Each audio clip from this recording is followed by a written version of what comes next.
الرحیم تاجدار ختم نبوت لبیک لبیک لبیک یا سیدی یا رسول اللہ۔ حضرات، آج ہم تھانہ صدر سانگلہ ہل میں جمع ہیں۔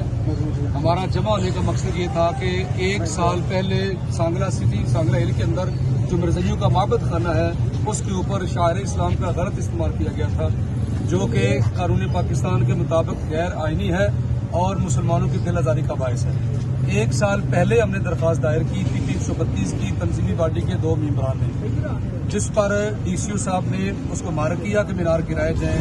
ڈی پی او ننکانہ کی طرف سے بھی اس کے گرانے کے آرڈر تھے، لیکن اے سی صاحب نے اللہ جانے کس حکمت کے تحت اس کو 1 سال تک لٹکائے رکھا۔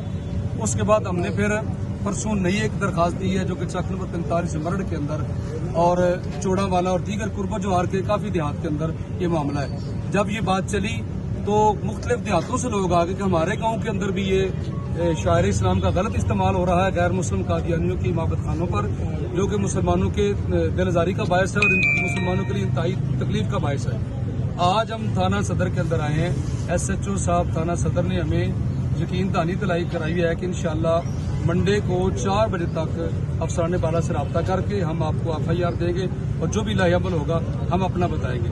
لہذا تمام کارکنان پرامن طریقے سے ہم آئے ہیں الحمدللہ، اور پرامن طریقے سے ہم جا رہے ہیں۔ تاجدار ختم نبوت زندہ باد زندہ باد۔ اور ہم مقتدر اداروں سے یہ گزارش کرتے ہیں کہ انتہائی سینسٹیو معاملہ ہے، تحفظ ناموس رسالت کے حوالے سے ہماری جان ہتھیلی پر اہم فضل کرو، تو لہٰذا یہ جو شاعر اسلام کا غلط استعمال ہو رہا ہے، پورے ہم ڈسٹرکٹ ننکانہ کی بات کرتے ہیں، جہاں جہاں بھی ہے ان کو گرا کر مسلمانوں کی جو دل آزاری کا سلسلہ اس کو بند کیا جائے اور آپ اللہ رسول کی بارگاہ میں بھی سرخرو ہوں اور پاکستان کے قانون پر بھی امپلیمنٹ ہو جائے گا۔ تاجدار ختم نبوت زندہ باد زندہ باد۔